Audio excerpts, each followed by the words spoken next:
Ladies and gentlemen, welcome back. Day 3 of the Idaho Central Credit Union Giving Games, powering the Idaho Food Bank through this holiday season. We're live from the Boise State Esports Arena. Woo, can't talk early on this Saturday morning.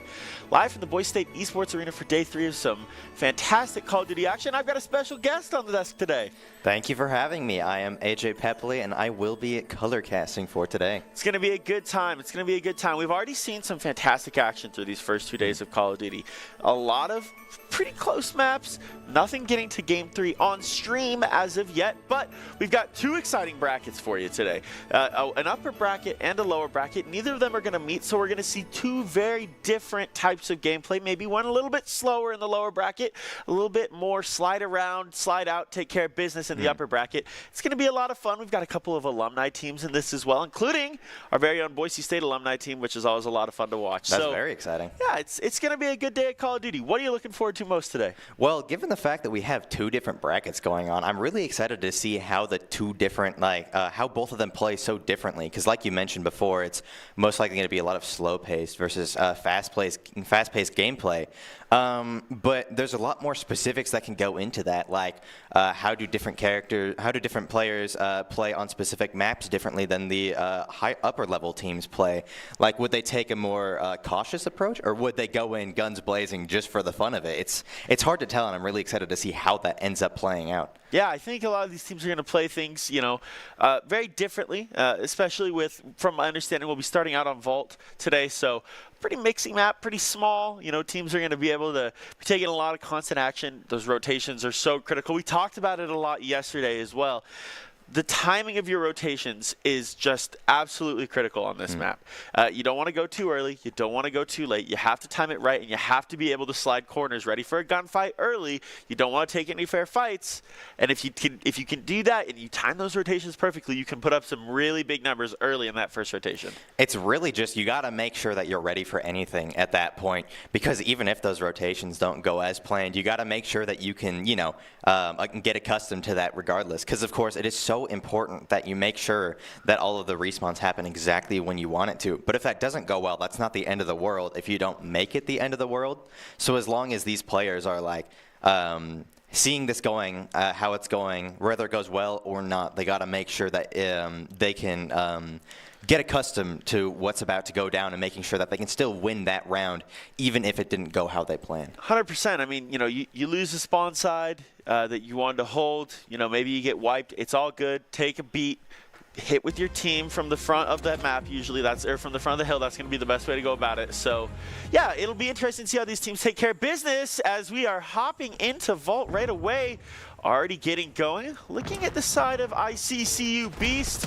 A couple of team kills potentially come. No, it's not team kills. The feed's just both of the same color.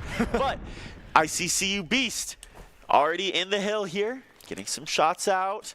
Nade's going to go around the corner. Reaper's going to find one, though, so this might be Grim with a chance to get in. Nade's going to go out around the corner, not going to find anything. Trades keep coming through. That's going to be Noodle King from the side of Grim Outlaws. Pistol shots going down. He's going to find one. Outlaws getting some time on this hill, evening it up. This is the closest first hill we've seen all weekend. See Noodle King hiding there in the corner, just making sure that he's watching every possible opening here, especially that doorway where a lot of Beast is trying to get through. He's making sure he's got all those corners covered and is doing a great job at staying here defending the point right now. Yeah, a lot of trust on his teammate that no one's going to wrap around. Contesting the hill. That's a big win from Jumping Armadillo, though, as he slides in. Going to pick up a little bit of the scrap time as we rotate to P2. Squeaker's going to know they're there, but it doesn't matter. BK taking care of business. Frosty now from Beast in the hill. Just kind of hanging out on this jacuzzi play. He knew there was a wrap coming through. He knew they had the bad spawns, and it didn't matter. He was able to find the shots to win those gunfights and keep that time on the hill. This thing is nice and close. Armadillo on a 5K so far. Beast still in the hill with Frosty, racking up this time. It's a tie ball game nice and early, and all of a sudden you have to start thinking about where's that wrap going to come from. Wallbang shots coming through from Noodle as well. Squeaker's going to keep making plays happen, but Armadillo with the break, the shots, and he rips him off the heady, but the nade comes in to trade him out. Wow, what an electric start to this first game. Armadillo is being a very, very big problem for the Outlaws here. Given the fact that Noodle King was doing such a great job at the start and they got taken down, ever since then, Armadillo has just been getting constant eliminations there with a 9-3 KD ratio. Shots coming around from Squeaker. He's going to find one, but Delibird's going to slide out and find the trade. Armadillo and Frosty, team shots come through. That's going to be the hill back to Beast. This thing is back and forth. There's one on a heady. Armadillo, can he find it? No, he can't. High ground takes the cake, but the trades come through. Noodle King going to come around from this backside. This is going to have to be Grim Outlaws getting ready to flip. Right now, Beast has spawned for next hill. They're controlling P3. P4 is back in that building. Grim Outlaws going to have to do something to get around this other side of the map. Maybe have to hit through pool, give up some time on this hill. The nade comes through to take out Delibird. Armadillo still in the hill, though, for Beast. Just soaking up a little bit of this time as we get towards the end of P3. The rotations over to P4 are going to be coming in quick, but Outlaws may have flipped spawns. This could be huge for Outlaws. They did well to hit through the middle of the map, not even contesting P3 too much there. Ready to go for P4. There goes Armadillo down to Reaper, and we're getting ready to rotate over to P4. This has been a very back and forth game so far. Both teams have been able to get up like 10, 20 points each time. But with how much things are switching around with all these hard points, it's making it very difficult for them to continue staying on those points. Trophy just didn't go down in time to save Armadillo's life. You hate to see that if you're on the side of Beast. They got killed out of the hill. It's BK just sitting, holding this door. They know Outlaws is spawning in the back. Outlaws have the right play for this. BK looking for the kill. He's gonna find it. That might be a big break, as now Beast should be spawning in the back. But that's a good find as well. Squeaker stays in the hill. Can he stay up? No, he can't. Delibird and Frosty going to help find some of the kills. Armadillo as well, and that's the break for Beast.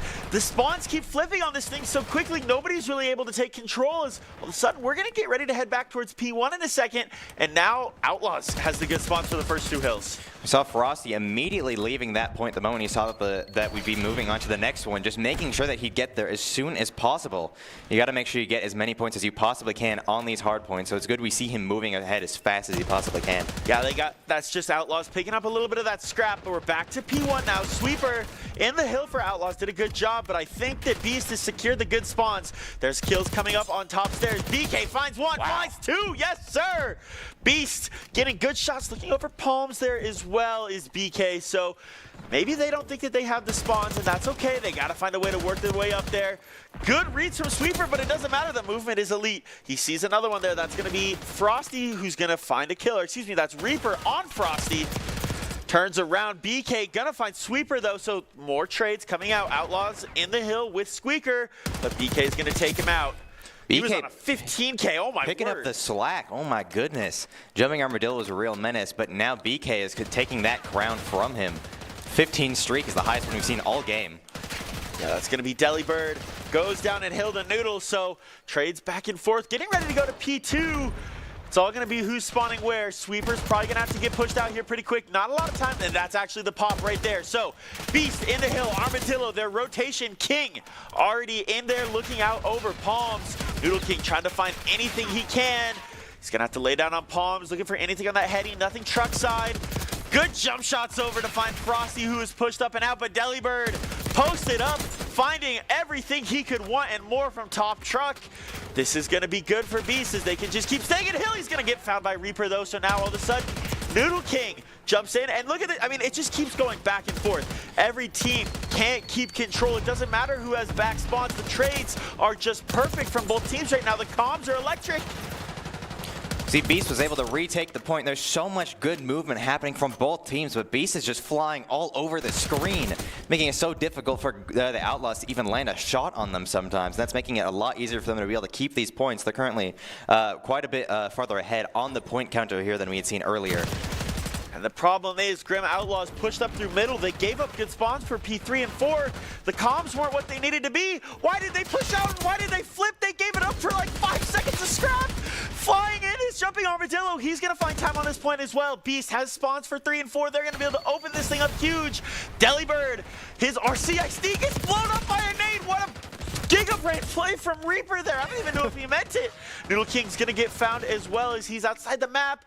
This is just a back and forth match here. Sweeper trying to find anything in this hill, but Beast, they're in the good position. No reason to push too far out as they are set up for P4 as well. Squeaker knows he's got to try and flip this, working his way on the flank. Gonna find one. Can he find a second one as he pushes up through building? This could be huge if you're Grim Outlaws. This is what you need to get yourself back in this game. Sweeper staying in the hill, getting these points, getting some of this scrap, but you've got Outlaws working their way up around as well. Noodle King finds another one. Squeaker finds a big one on BK.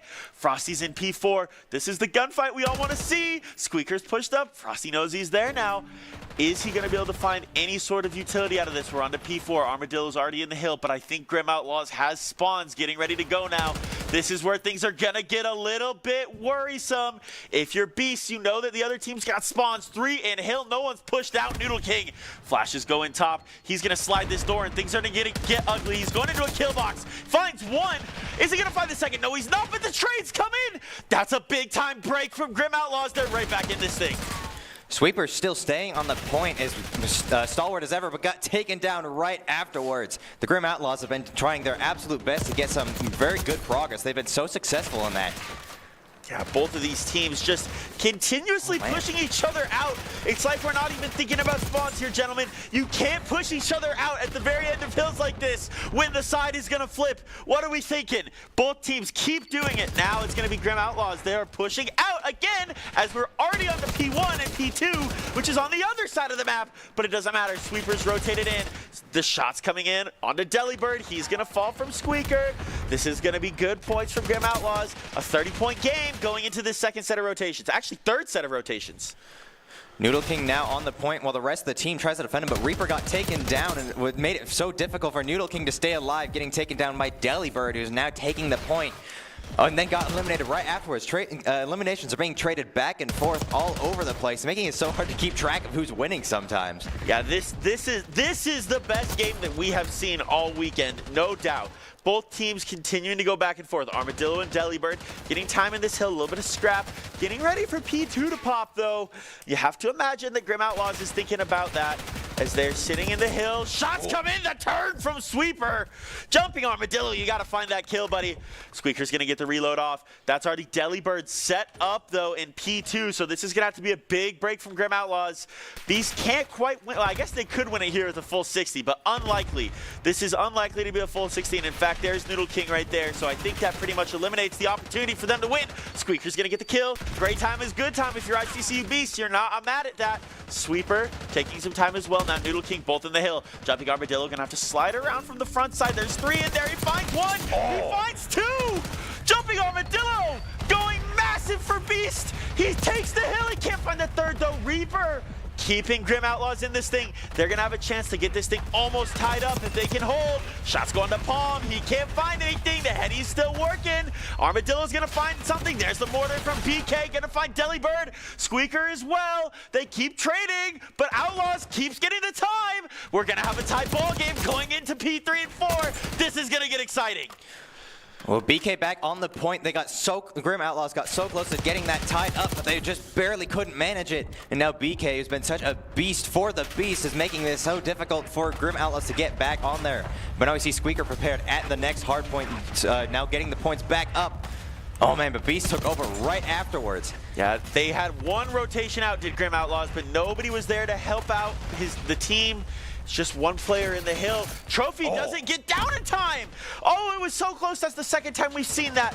No one's on the hill. Once again, great time is good time if you're ICCU Beast. Now it's going to be Grim Outlaws getting in the hill. Shots come from Reaper. He finds 1 onto BK.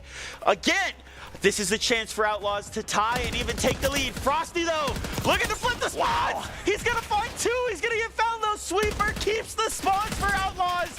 That could save the game. It's a 4-point game. Beast on the hill. If you're Grim Outlaws, set up for P4. They can't win it here, Outlaws. They can't win it here. Set up for P4. This is the play. You could win it on P4. It's going to get exciting. BK shots trying to come in. Can't find anything. Frosty finds 2, though, with the help of Armadillo. They're set up on P4. They've broken the spawns. Now it's all on Outlaws. They've taken it back. Squeaker's going to find 1. He's going to get found by Frosty, though. Beast, 5 seconds away from the win. Frosty, he can't find it. BK's last in the hill. Now Delibird joins him. Beast is going to close it out. Wow, that was a chaotic first round. So much was happening that entire time, and it was such a very close game, 220 to 250. Grim Outlaws got so insanely close to surpassing them at so many different points. What an unbelievable first game of the day. My voice is not warmed up for this, guys. Holy cow. Unbelievable stuff. Both teams flipping each other out for seemingly no reason, and it didn't matter because they just kept breaking the spawns. Fantastic play from both teams. As we take a look at that scoreboard, Jumping Armadillo 38 and 25, 3 players in the 30s for Beast. They outslayed Grim Outlaws by quite a bit, but Outlaws just played positionally only 30 so points well. behind. Like, considering the difference in the KD ratios, you'd expect them to be so much farther behind, but 220 to 250 is such a small amount. I mean, that was... Wow. That is what happens when you have one team that's not afraid to push out and slay out, and one team that's playing this for spawns and positions. Again, the best game we have seen all weekend, hands down, no question. And now we go on to Skyline, which is such a map of positioning. And that gives me so much hope because I have been begging for a game 3 this whole weekend. And if things play out the way that they did, you have to give Grim Outlaws the slight advantage on Skyline because they seem to know how to control spawns just a little bit better. We may be getting Rewind Search, folks. Please, please. I did definitely see them being prepared. Like, every time you switch from hardpoint to hardpoint, they like 75% of the time, they seem to already be there and at the ready. And they were able to hold it for quite a while. So even though they weren't able to get the same amount of kills that the other team was able to get, they still managed to get these points ahead of time just by being there the moment that it switched from like P1 to P2. They were already on P2 before P1 was even over. And they just didn't have time to react to that. And that's what really helped them slowly get those points built up over time. Yeah, it was a really good effort from Grim Outlaws. Like you said, the rotations were on point. They understood when to go. I think the only thing that they did and what cost them really bad, they had spawns for P3 and P4 early in that game in the second rotation. They pushed out through mid-map, they flipped spawns, gave ICC Beast the first advantage on P3 and 4, and even though they were able to get the first little initial hit of time, Beast was able to end up winning those 2 hills because they had the spawns, and I think that's what cost Grim Outlaws. So if you're Outlaws now, I think you have to be thinking, okay, we know what we did wrong. We pushed out spawns on scrap time. Not something we should be doing. We know that now we got to play this thing a little bit slower, just recompose ourselves. I think they've got plenty of opportunities to do so on Skyline. As long as they're willing to realize that they did make the mistake and change that, then that will really give them an upper hand. Because like, if they're just going to continue and do that same play style from last time, that probably won't get them the kind of win that they're hoping for. And if we're hoping to get a game 3, we should hope that the Outlaws are going to try and do at least a slight tweak to their strategy. Because if they just continue doing what they've been doing, we probably will not end up seeing that just because the Beast seems to have slightly better aim and just general skill. Yeah, things are going to be really interesting as we head into P1. There's already 2-3 from Grim Outlaws. They're going to get some good time on this first hill. Wow, they are actually just sliding out early. Big kills from everybody on the side of Grim Outlaws to start this thing. Already a nice 15-point advantage. This is what you want to see if you're Outlaws. Armadillo going to jump around the side of the map. Big play from him on the Noodle King, who is just laying down on Hot Tub. Sweeper going to jump down. He's not going to find anything, Armadillo. The shots are pure again onto Squeaker. Squeaker and Sweeper both finding kills. Nade's going to come in. Can he find anything? No, he can't. Delibird doing the work as well. Frosty's going to go down, but Delibird and Jumping Armadillo teaming up to play some great COD early. They've retaken the lead as we already get ready for P2. What an electric start once again. Beast is making sure they control both the low and the high ground, which is so crucial because we see Delibird up high with BK, who is down low, and it made it so difficult for Grim to get in, but we see Sweeper coming in, managing to get a few eliminations. Even though we are switching to P2, it made it so that he was able to just get a few points there before it switched over. Oh my word, the flicks from Sweeper, that GPR. It can only go so fast, Sweeper. Armadillo with that GPR as well. Shots coming in. He is frying out. 6 and 2. He's finding the good shots. This is what you need to do in this hill, but you got to be careful. Somebody get a trophy down. Nades can come in and take care of business. There's going to be the shutters closed, though. So for now, that's a big help if you're Beast. Going to keep doubling up this lead now, up to over 50 points. Outlaws, this is probably a tough break. This is probably a tough break when Armadillo's shooting like that. that. It's time to get set up for P3 if you're Outlaws at this point. No reason to keep doing it. He won't die. He just Man won't die. Oh, finally, the King gets dethroned after like 4 or 5 kills. He did not want the Outlaws to get anywhere close to the point. Only Noodle King allowing to take it just now. Yeah, just getting a little bit of scrap is Noodle King now. Reaper's going to find one with the nade. Delibird's going to find Reaper, though. Already we're into Kitchen for P3. This is where Grim Outlaws can make some money. Oh. If they're not getting gunned like that, Armadillo continues to be on his tear. 11-4 to start this thing off. Frosty looking over to wait. Stun's going to go in. Can he find anything? The answer is no. They're all hitting from this front side. That's going to be double with the nade from Noodle King. Armadillo, though, finds Noodle King back. Armadillo finds a double. Oh. Frosty's going to go down to Squeaker, though. Squeaker has to be known, though, that he's pushing up. He's going to find Armadillo. Now's your chance. Got to go. Gets away from the cross. The pistol kill's good. He chows it with the pistol. My word, Squeaker, that was audacious. Frosty holding this front side of the hill now. He sees something. He's not going to find anything but his teammate. Wow, that's unfortunate. Dives into hill. Noodle King going to get a little bit of time. The contest coming through. They're playing Ring Around the Rosie on Fireplace. Delibird pushing out weights. Now shots going in. He's going to find the kill. The shots are good. He's going to get traded, though. Reaper and Squeaker doing their thing. There's a trophy going down already as we're on to P4. The first trophy of the match. That's going to be Squeaker's. It is going to get destroyed, though. This is where you've got to try and break this hill early. Beast building up a substantial lead. There's Noodle King getting in, though. Got to get behind that hot tub. Get on that heady. Grim Outlaws seem to be struggling a little bit in trying to get on the point there for a while, but they're finally able to get on there. Squeaker and Sweeper have both been doing a great job of just pushing forward at the proper times.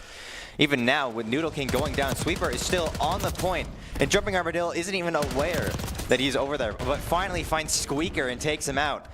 And Sweeper, unfortunately, also goes down right afterwards, and Beasts are once again able to retake the point and just about get it double the amount of points that the Outlaws have. Oh, Noodle King, that's one you got to win, buddy. Squeaker and Sweeper, fine too. Say that 15 times fast, huh? That's going to be BK on this, on Bath. He's going to find one as well. ICC Beast did such a good job of getting some good time in this thing, and now we're on to P1 once again. That was a pretty good rotation from Beast. So many kills being traded back and forth and back and forth. The amount of kills that both teams are getting are fairly even, but the Outlaws are struggling a little bit to get that points continued. Armadillo's already back here on the point once again, taking down Noodle King to try to get back there, and Squeaker as well. Oh, but got taken down by the RC. And absolutely a great play there, just trying to get them off the point. And another kill with a grenade. The Outlaws are being brutal right now, just trying to take the point back. But Delibird retaking the high ground once again. Yeah, that Jumping Armadillo just staying in the point. Reaper, good shots to rip Delibird. BK with a triple. Insane. They are absolutely diabolical with these this aim here. Yep. The Beasts are insane, just getting these kills back and back to back to back. The Outlaws are struggling to be able to handle. Yeah. BK's feeling himself right now. He's on a 4K. He finally goes down there. Frosty trying to break into P2. He does. Delibird and Frosty now soaking up this time for Beast. This has got to be a break from Grim Outlaws. This game is getting away from you. You got to find a way to get in there. Good nade. Like we said earlier, nades in this hill can be good, but BK and Delibird do not care. Break right back. About to be a 100-point lead for the side of Beast. Frosty now pushing up, trying to keep these spawns. This is going to be a big break. 1 hit, 2 hit. Can he find it? The answer is no. There's still 2 there. Jumping Armadillo helping him out. Grim Outlaws hitting from the same choke point. This is not going to work, guys. You got to find a different way through. Finally, Frosty going down after getting so many eliminations are able to finally push forward. But even then, Jumping Armadillo is already ready on the point, getting 1 kill onto Sweeper, and Delibird taking down Squeaker. Yeah, got to get set up on P4 here, but the problem is Jumping Armadillo is shooting like a madman right now. 25-9 through a set and a half of hills. That's a good find from Reaper onto Frosty. This is where you got to get set up in Kitchen. Got to be ready for P3 and P4 to do their thing. Trophy goes in. Stop those nades from coming in. Delibird peeks the corner. He's going to find one. Reaper's going to find Armadillo. Squeaker's going to find Deli. The trades keep going in the fate of Outlaws. All of a sudden, this could get good if you're Outlaws. They've got a chance to do something until Squeaker goes down. Now they're all hitting from this backside. They've got good spawns. They got to push up, got to take advantage. Need at least 30 seconds here. We see Delibird getting a double kill right there. He is just stagnant on the point once again, but we see him switching from high ground to low ground all of the time. He is being so versatile with where he's being positioned. Shows great communication here from the Beasts, who are just making things so difficult for the Outlaws. Yeah, this is clinical here. This is a little bit more like the Beast team that we saw yesterday. Rapping together, playing together, all kind of holding hands and playing this smart. 2 kills come out from the side of Outlaws. Trying to get anything in this hill as we get ready for P4. You see the next meter popping up there. Beast has already got a rotation set up, but it's not going to matter. They get found. I think this is going to be Outlaws in this hill to start this thing off, and it is Squeaker, Sweeper, and Noodle King all in the hill. 3 stacked up. Delibird, though, finds the only one that's not in there. That was Reaper. Oh. Armadillo finds his teammate, finds another. Delibird with the jump shot, but it doesn't matter. Squeaker finds one. Frosty's going to get the trade, though. That's a big-time break from Beast, and they take spawns. I think this one's just about over.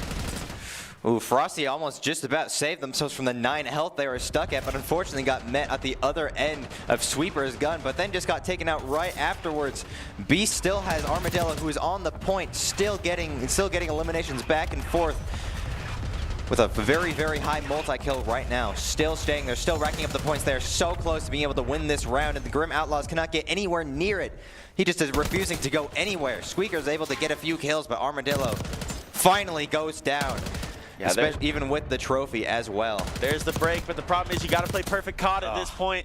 You have to play perfect COD at this point if you're Outlaws. You got to get ready for P1 that pops right now. Frosty's already in it. They're shooting down from top balcony. 5 seconds to go for Beast before they are into the lower bracket finals. Shots continue to come in. The trades come out.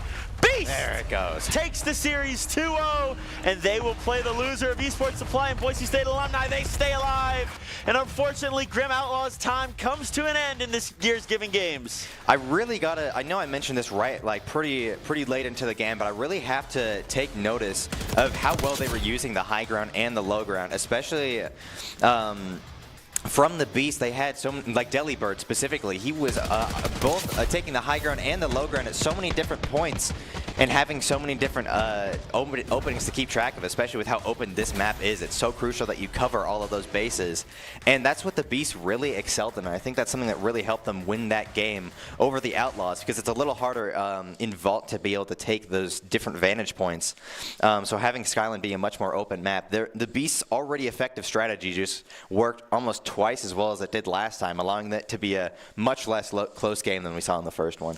Well, then you add in the fact that Jumping Armadillo was 35 and 15. Oh, absolutely. That helps things, right? When you've got your best player just shooting absolutely straight. I mean, I can only imagine what those comms were like. I mean, I can almost guarantee man was popping off in the Discord.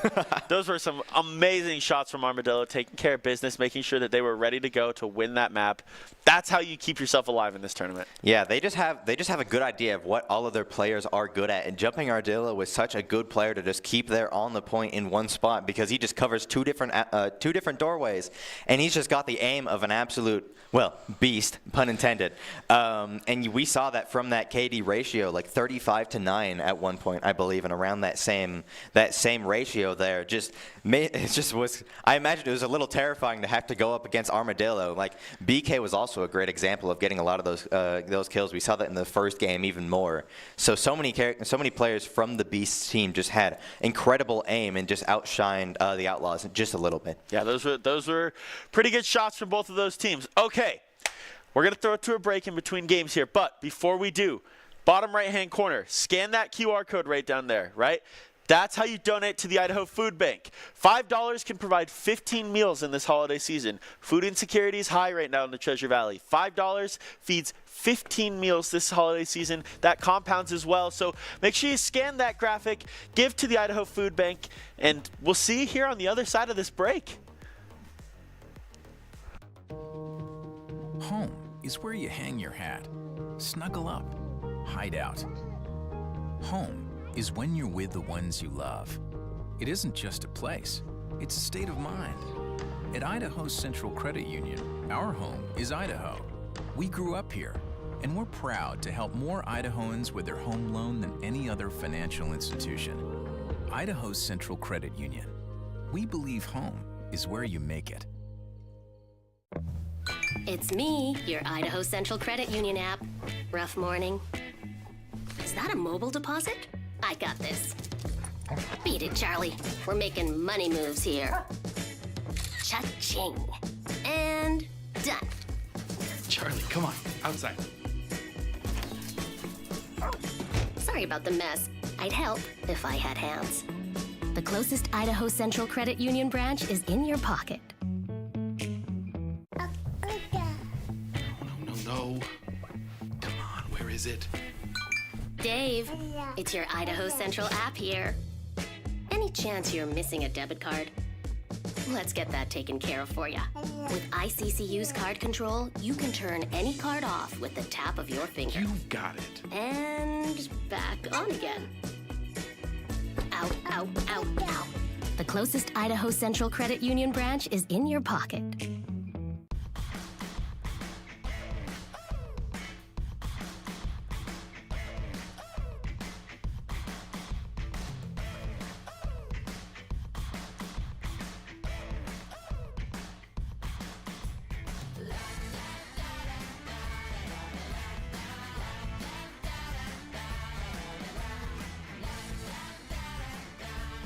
Idaho Central Credit Union, looking after your daily balance.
Welcome back to the Boise State Esports Arena, Game 2 on Day 3 of this exciting Giving Games tournament presented by ICCU, powering the Idaho Food Bank through this holiday season. We're here for lower bracket losers finals. We've got Dolphin Divers and Wi-Fi Warriors, the battle of the alliterations, if you will. Yeah, it is. Wi-Fi Warriors, Dolphin Divers. It's going to be a little bit of a tongue twister trying to go over that every single time, especially given the chaotic nature of Call of Duty. It's true. It's true. Speaking of chaos, we had to take a little bit longer of a break here because the game that determined this game actually went to a map 3. Crazy scenes over there. They went to a search, and from how long it took, I only have to imagine it went to around 11. So craziness for Wi-Fi Warriors as they get to play the team Dolphin Divers, who just came off of a heartbreaking loss to Potatoes. Yeah, well, we got to see if they end up getting another loss here as we go into this next game. Might be on the losers bracket, but this is the final, so it's both of them are very good teams nonetheless. Semifinals, excuse me. But they are still both very good teams, and there's going to be a lot of chaos, but maybe in a different manner considering this is a lower bracket. It's not quite going to be the same thing that we saw last time around. But they still have their own manner of keeping us surprised. Have to imagine a little bit slower gameplay. We've seen both of these teams on stream, probably just a little bit more, intentional gameplay out of both of these teams. I think we'll definitely see that out of Wi-Fi Warriors. That's their gameplay style, is, a little bit more intentional, a little bit more, methodical. Dolphin Divers, pretty chaotic team in terms of just flying around the map and taking shots, but they also play it pretty smart. So, like we said, losers finals here, going into the grand finals of lowers bracket. On Volt again, same map set as we played last time. On board with Xander here from Dolphin Divers. Shots coming in from Sweeper. Boo's gonna find him. Boo already getting on the board. Good time for Dolphin Divers here in middle of Vault. Crotech's gonna find one, so is 666 as well. This is great time for Dolphin Divers. Wi-Fi Warriors can't really get close to the point. Sweeper gonna throw a nade into the hill. He's gonna find Boo, gonna find a second one as well. There's that KSV doing work. Stun goes out around the corner. Xander and Crotex find kills. Xander with the pistol out. Crotex gonna find another one as well. So, a fantastic start for Dolphin Divers as they rack up some time in the hill. Boo's gonna deny Brad getting around that corner. So this is the right start if you are Dolphin Divers. Yeah, we're seeing so far how their different play styles have been clashing, because having the Dolphin Divers be more just get up in your face and just fire away versus the Wi-Fi Warriors more methodical gameplay. Usually being methodical seems to work well, but the Dolphin Divers just jumping around kind of style seem to work very well in their favor so far. Crotex trying to break into this point as Wi-Fi Warriors getting some time early. That's a big time kill onto Brad there from 666. Crotex just hanging out in the hot tub, getting some sun time in. Shot's gonna come in from Killer. He's gonna find it. A sub in for Wi-Fi Warriors here is Killer. Sweeper finds 666. Sweeper finds a double. Killer gonna find one as well. Boo though trades him out. This is Wi-Fi Warriors getting their time and point. Sweepers 5 and 4. Good drop shots there from Boo, the Dolphin Divers name. Holding up, Boo gonna find another one. Breaking into Hill. Wi-Fi Warriors continuing to try and push into this, but Boo and 666 holding down point. We're about ready to wrap into P3 now. This is where Wi-Fi Warriors have spawns for it. Sweeper is doing a good job at leading their team so far, getting the most kills out of all of them, and almost the least amount of deaths too. So they're doing a great job here, but the Dolphin Divers just have quite the higher ratio in comparison. We see now they're able to take down Sweeper once again, so even given the spawns, the Dolphin Divers are just making sure that they can just get these kills as quickly as possible and then just start racking up the points, and it's working very well for them. Scallywagger peeking with that C9. Good shots as well onto Boo. There's the break for Wi-Fi Warriors. Crotex, though, absolutely jumping out the window and taking down Killer. Xander as well, finding a kill after Sweeper. Oh. And then that's going to be Boo with the double with the RCXD. Xander now head glitching on the hill. Xander's going to get the trophy down. Killer's going to find 666. Great time is good time if you're in the lead. Wi-Fi Warriors now back on the hill. Shots coming in from Killers. He has the aims out. Protex, the GPR looking out into the hill, seeing if he can find anything. Boo there with a triple kill, with a double kill with a grenade, and then one more afterwards. Boo is just getting so many kills so far. We see a multi-kill of 3 there up at the top. The Dolphin Divers are just getting all of these eliminations back to back.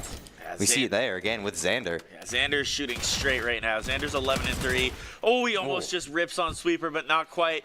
That's going to be Boo and Xander, though, leading the way for Dolphin Divers as they get set up in P4. Shots coming in from Boo. Good shots with the PP90 or PP919. Rips around to the back. Going to continue to dance. Are the comms there? Boo finds another one. The nade from Sweeper takes him out. Xander, though, jumps into the hill. Sweeper gets taken down. A good break from ICCU here. Xander peeks right side. Coming from Palms. Going to find another one as well. All of a sudden, they're putting up a pretty big lead. They know where they're hitting from. 666 finds Sweeper as well. This is good. This is Brad, though, on a rep, but Crotex is watching it. Xander's going to get taken down from Killer. Crotex playing on top here. All of a sudden, you got to start thinking about P1 and P2 now. If you're Dolphin Divers, at some point, someone's got to push out. You can't all just sit around the hill. We see the Wi-Fi Warriors are actually doing a great job at flanking and covering multiple different entrances, but even then, the Dolphin Divers seem to have them all covered on their side, too. But look at Xander. Xander wrapped around through this outside. He did so well to get a good angle. He's going to push up here. And this is the opportunity for them to go and break spawns here. Xander now just taking some time in the hill. If you're Dolphin Divers, someone's got to push out and take these spawns for P2, and it looks like that's the job of Boo. Looking to see if he can find anything. He's playing on that upper stairs side. Now you can see his mark number 2 in the minimap. He just found a kill as well. Xander watching from the backside. They've flipped spawns successfully here. This is big time for ICCU. This is what they needed to do to really keep their firm grasp on this map. We see 666 and Crotex just staying there on the point at the ready. Crotex with that 5 killing spree right now. Wi-Fi Warriors are struggling. Sweeper and Windshaft both going down right afterwards. Boo is just getting so many kills back to back. Xander right behind in that number 2, but finally got taken down there. Yeah, good shots from Boo. That PP919, he's the only one using this in this tournament, but it's shooting good for him. Brad looking for this nade around Palm Tree side. 666 looking to see if he can break into this hill. Contest comes through nice and early. That's going to be a big find from Xander, and Boo gets the cleanup as well. So that's another break for Dolphin Divers, up to 160, 120-point lead. We see 3 of the Wi-Fi Warriors going down. Sweeper is the only one left and finally gets taken down. The Dolphin Divers are ruthless right now with such high KD ratios right now. The Wi-Fi Warriors strategy is not working very well for them.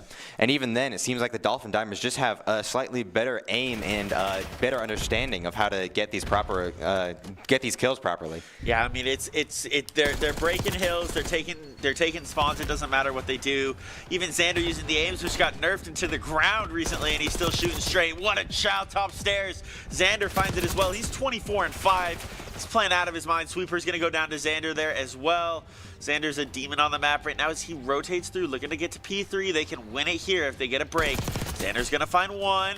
He's going to get bad timing, but it doesn't matter. Can he chow out? He's going to find another one. He's unkillable on the map right now. Xander's got to just find 2 more to get into this hill. Sees 1 trophy. Can he take it down? Yes, he can. He finds another one. He saw the player on the head glitch as well. Xander's going to slide back in. Xander, shots come through. The nade's going to come out as well. Xander shooting towards the car. There's 2 in hill. Xander just dancing around this hill. Now to look at Crotex. Crotex laying down. Xander shots around towards those planters. He can't find anything. That's going to be a good reset from Wi-Fi Warriors. Xander continues to push this thing out, though, and he's in the hill getting time. 30 seconds till end. Xander finally goes down to Brad. There goes that 15 kill streak he had. We saw Xander was just staying there in that doorway, just popping shots, just making it so the Wi-Fi Warriors couldn't get up and get back on that point. Only finally getting taken down after a while, but it allowed the Dolphin Divers to get so much higher on that point. Brad getting some shots in. There's that aims doing work for him. The reload comes through. This is where Wi-Fi Warriors have to try and get some points. They got to have to chain it together. Crotex, though, finds the kill to get the break, but it doesn't matter. We're on to P4, back in the building. This should be where ICCU has the spawns for it. This is going to get a little scary. Xander with the Hellstorm. Finding 2. Crotex now going to have to break in. Stuns go in. He's going to have to slide this corner. Does he know he's to the right? Trophy system's going to go down as well. That's big, but it doesn't matter. It gets shot. Finds the kill, though. The bait from Crotex. 5-head play. There's Xander fighting 1, but Boo gets taken out by 666's RCXD. Crotex looks away. The COD timing was terrible, but it doesn't matter. He finds Killer. That's going to be ICCU in the hill, and that's going to be ICCU, I think, taking map 1 here, unless Brad can get in the hill and touch. Stun goes around towards the backside. I don't think there's any time. Boo's watching the angle. That's the map. ICCU Dolphin Divers go up 1-0. That was a pretty brutal match to watch. The Wi-Fi Warriors put up a good fight there for a little bit, especially near the middle of the game. But then most of the time, the Dolphin Divers just kind of kept the pressure high. We saw that especially from the Hellstorm getting dropped a couple of times there. And just how much the Dolphin Divers were doing a great job at just staying in one spot and holding it. Like a lot of the time we saw in that last game, somebody would stay in a spot, but then somebody from the enemy team would just come around and take them down and just flip things around. But the Dolphin Divers made sure that didn't happen. We can see that especially from the KD ratio. Sweeper was the only one on the Wi-Fi Warriors to get anywhere above 10. Otherwise, the rest of their team struggled a little bit. Yeah, and especially when you've got Xander going 33-7 and Boo going 28-8. I mean, what do you do? Those two were very, very crazy, and it was kind of scary to watch them too, because just seeing that aim, especially how you mentioned, like a gun got nerfed, but even then he was shooting straight. Even like the fact that he managed to go through that kind of a difficult situation and still managed to be such a dangerous player for the team just goes to show how cohesive the Dolphin Divers are and how much it was working for them when it comes to like communication and team play and things like that. Yeah, the comms were fantastic. They were able to break every single hill. They didn't have to even play for spawns at that point. They were able to just slide in through the front and break the hill. They did a fantastic job of just understanding, how to take fights as a team, 2v1, 3v1. And they were able to just hold points as well. I mean, every time that they got into a hill, they knew where the spawns were going to be coming from. There was no split spawns at any point in that map. And I think that was from the fact that they weren't worried about spawns, right? When you start thinking about spawns, sometimes teams will spawn in weird places on the side. Sometimes they'll spawn apart from each other. But if you're not even worried about it, it doesn't matter. Yeah, and I feel like they just kind of had that general confidence in the fact that they knew what they were doing, because not having to worry about a very integral part of the game just shows that your team is good and you know that you guys are good. So we saw them just kind of playing how they wanted. Like they, of course, covered a lot of the important bases, like not taking fair fights. That's something that's always been very important in, most esports games that end up happening. But there we just saw multiple points where there were 2 or 3 of the Dolphin Divers going up against one of the Wi-Fi Warriors, and there was just nothing they could do about it. So they just knew exactly what they were doing, and with that knowledge, they were able to get away with not having to worry about spawns. Yeah, it was pretty impressive. It was pretty impressive to see how they were able to just play that game and just, play for kills, essentially. You know what else is impressive? Skating that QR code down there in the bottom right-hand corner. We're going to have smooth transitions like that all day today. We got to keep pushing people to that QR code. Make sure you scan it, donate to the food bank. $5 can make 15 meals for the food bank. Help end food insecurity in the Treasure Valley and around the state of Idaho this holiday season. It's getting cold outside. You can't even get a $5 footlong for $5 anymore, right? What are you going to get it for $5 at McDonald's, right? Nothing. That's your morning coffee one time this week. If you can donate that to the Idaho Food Bank, we'd greatly appreciate it, and the families around the valley and around the state of Idaho are going to appreciate it as well. Yeah, we're in that season of giving thanks too, aren't we? So that also adds on to it as well. We got Doc's keys to the game here put up here for you as well. In Call of Duty, make sure you believe, achieve, and repeat. I like that. Bleed green, go one by one, and help members achieve financial success. Something's telling me that right there might be ICCU's keys to the game, because that seems like it might be aligned with our amazing sponsor, ICCU's fantastic values.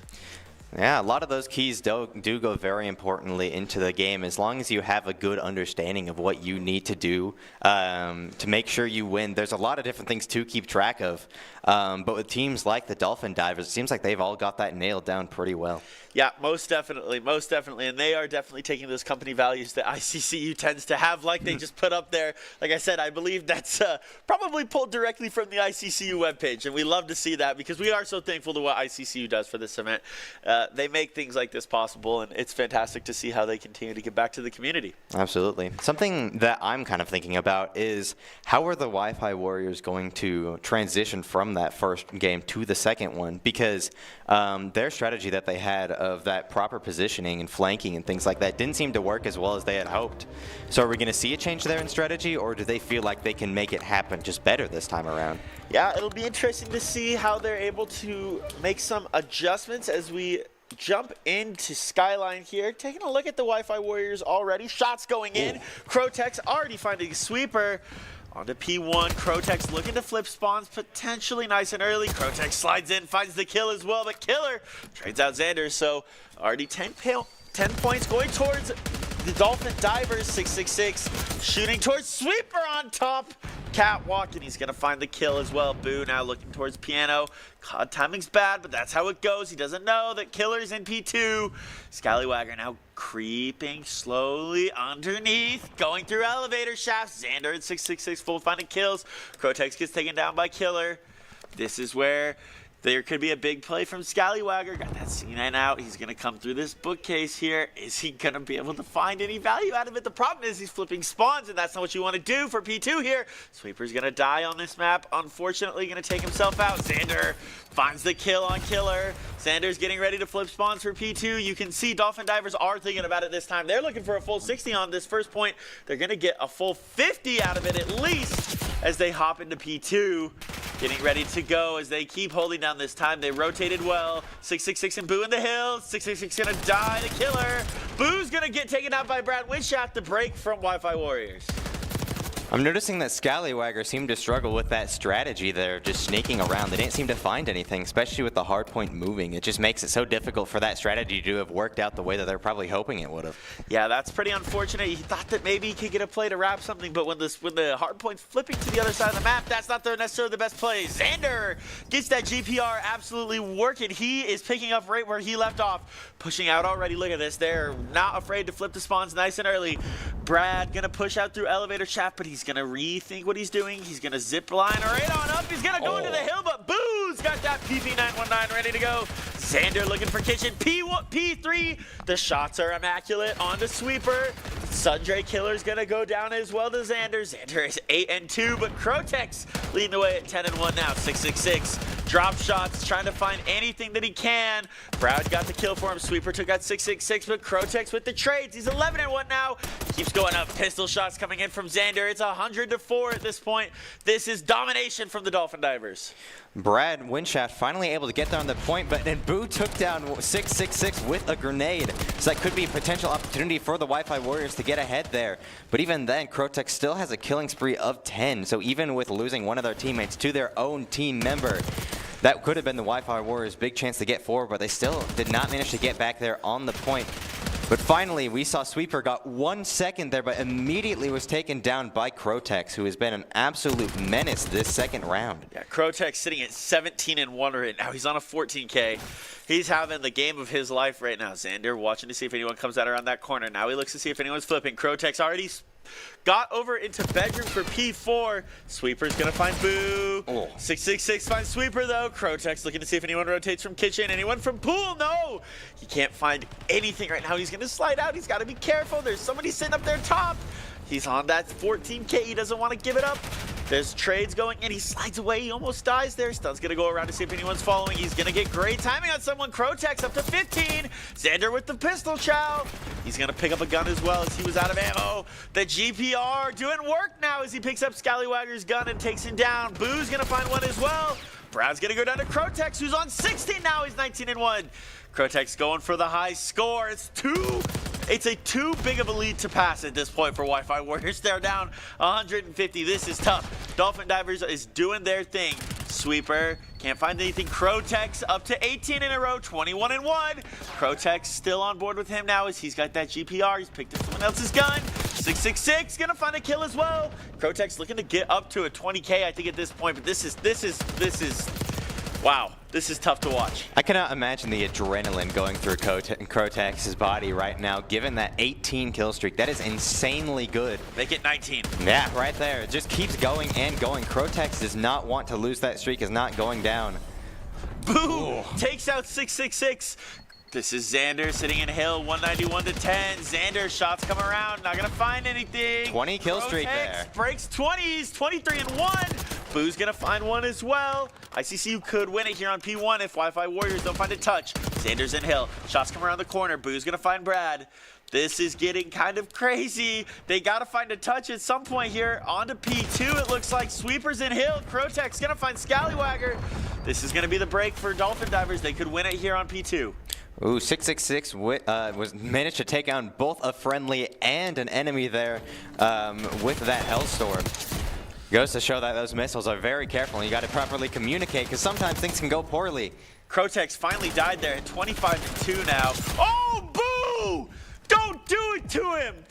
180.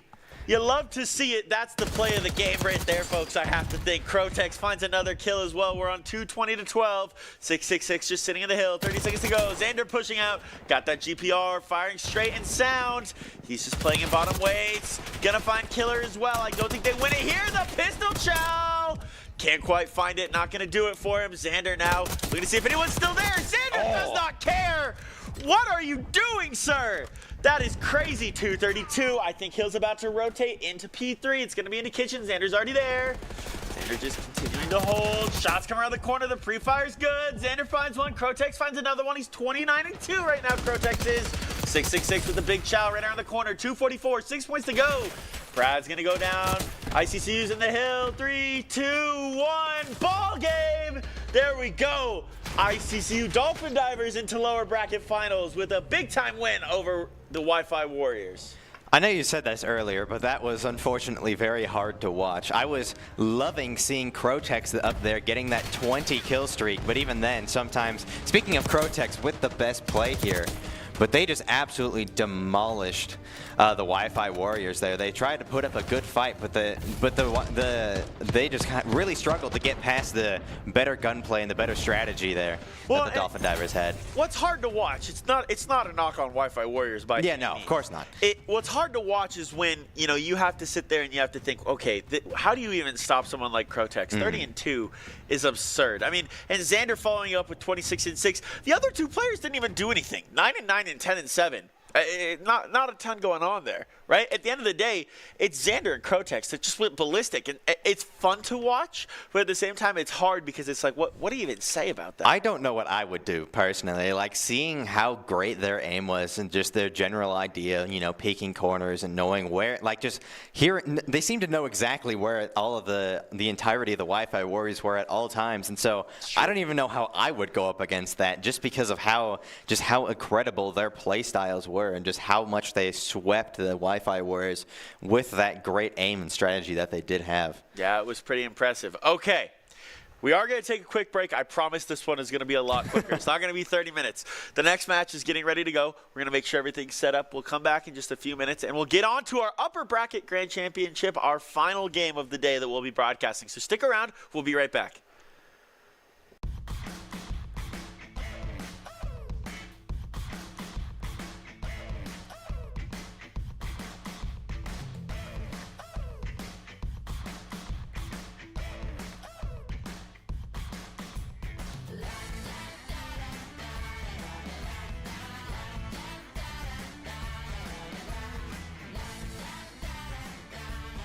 Idaho Central Credit Union, looking after your daily balance.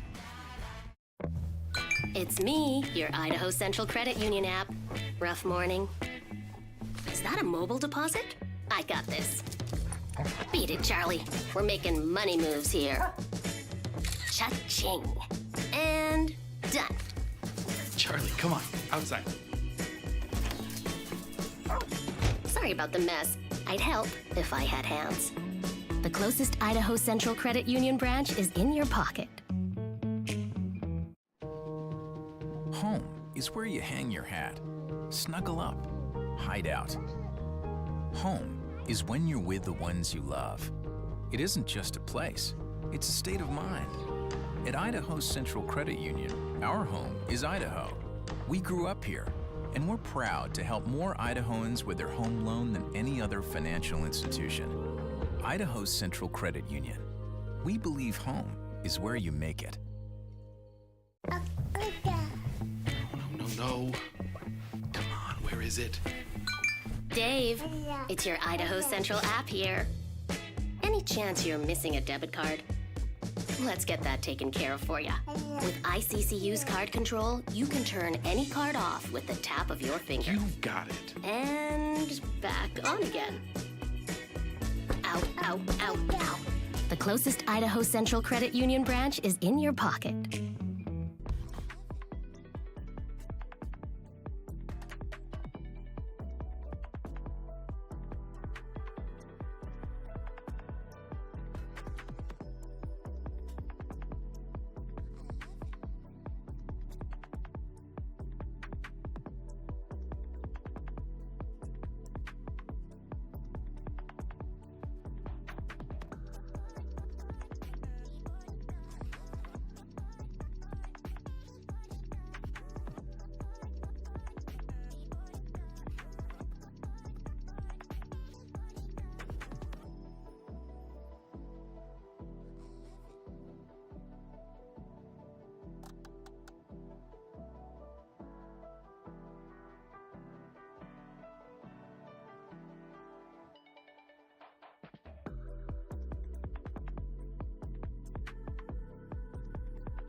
streak. That is insanely good. Make it 19. Yeah, right there. Just keeps going and going. Crotex does not want to lose that streak, is not going down. Crotex finally died there. It's 25-2 now.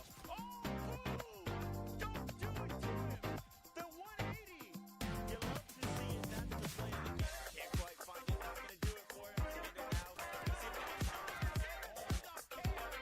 what are you doing, son? That is...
Ladies and gentlemen, welcome to the upper bracket grand finals on a Champ Saturday here at Boise State Esports Arena.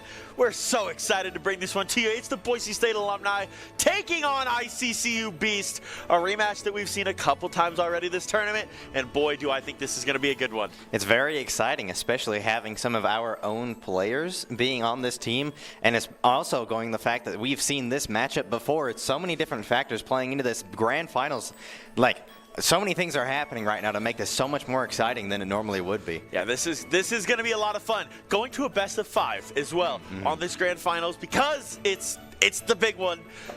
We're gonna end up going to a best of 5. So what we're gonna do, hardpoint search. Hardpoint search is how we're gonna do this. Loser's gonna pick map. We're gonna start on Skyline hardpoints. We've seen this a couple of times, and this will be our first search game as well that we get to do on stream. That's gonna be a lot of fun. It is nice finally being able to see nothing wrong with hardpoint, obviously, but it is nice to have a little bit of variety because now we're going to be seeing search regardless of what happens. So I'm a little glad to be able to see at least something a little different for the big grand finale of today. Yeah, this is gonna be a lot of fun. This is what it all has come down to. These teams have been playing for 3 days now. They've done a lot of great work for charity. We're so thankful for everything that they've done to show out like they have. Remember, by the way, for charity, like we said, bottom right-hand corner of the screen, scan that QR code.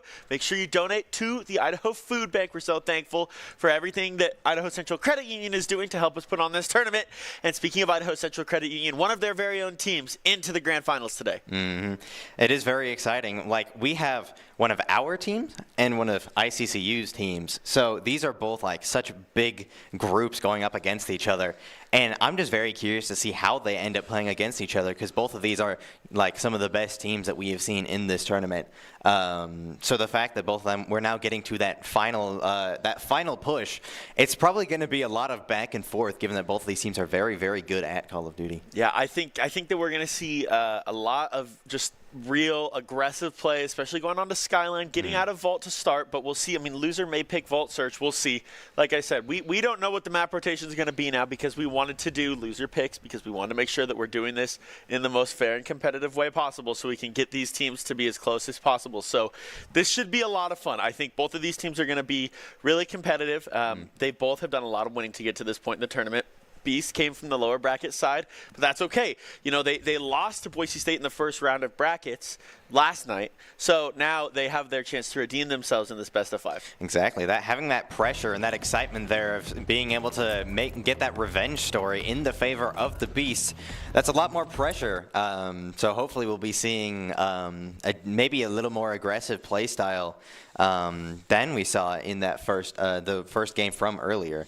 Yeah, I think we will. As we kind of got a quick jump scare there, loaded into the map. We're back, though. I think we're going to be starting here any second. It's going to be a lot of fun to see what these teams do. Going into the Skyline, it's going to be so important to get vertical, take that control of both of those two top catwalks, that roof area and then top piano. It's going to be critical that whichever team can take that, can hold that, and then as well, make sure that they're flipping spawns. I don't think we saw as much spawn play in that first game, right? Teams weren't really worried about the spawns as much. They were just going for the kills.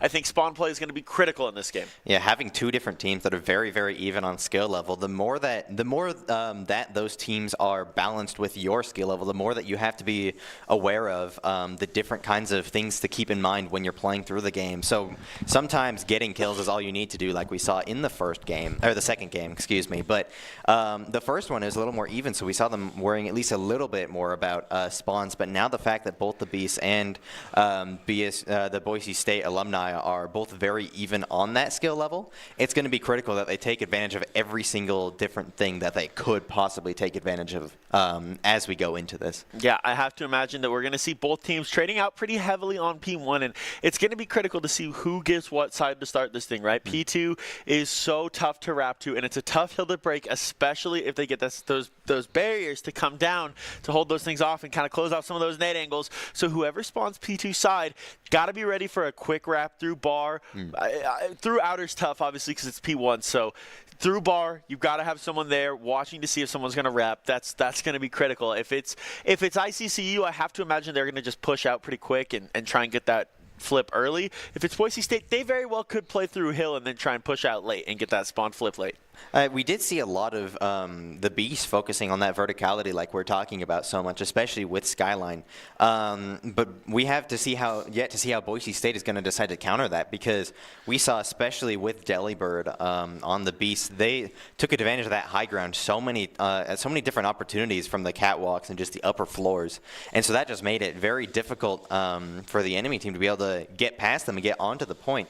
So I'm curious to see how Boise State will end up countering that and being able to take advantage of the different levels on their own. Yeah, things are going to be really interesting. I think we're just about getting ready to load on into this map. I'm really excited to see kind of how these first opening exchanges go. First fight can be so critical in this, but what I don't think we're going to see that we've seen a lot in these first couple of games is a ton of points from opening side. Taking a look to see who got that first good spawn side, can't quite tell.